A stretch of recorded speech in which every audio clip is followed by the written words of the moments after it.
ভালো হবে না কিন্তু তুই স্যার তুই স্যার স্যার কইছি ভালো হবে না কইলাম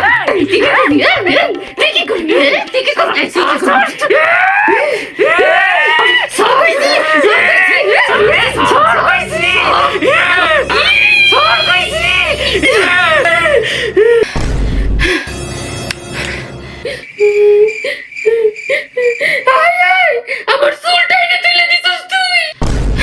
চুলের মধ্যে 2 নম্বরই তেল ব্যবহার করলে তো চুল উঠবই। ওই তোর তো একটা চুল ওঠে নাই, টান তো আমিও কম দিই নাই। কারণ আমি চুলে দিই আরবি অর্গানিক হেয়ার অয়েল, সপ্তাহে 2 দিন। চুলের গোড়া শক্ত করে, চুলের খুশকি দূর করে, আর চুলকে করে তুলে লম্বা আর ঝলমলে। হ্যাঁ কস কি চুলমলা দরকার নেই, চুল না উঠলে চলবো, কই পাবো এই তেল? আরবি অর্গানিক বিউটি কেয়ার পিস। তোর মতো ছোট লোকরা এইসব পেট চিনবে না। খারা অর্ডার করে আইতাছি, ততদিন তুই মানসিক ভাবে প্রস্তুতি নে। We are looking for শত্রুস।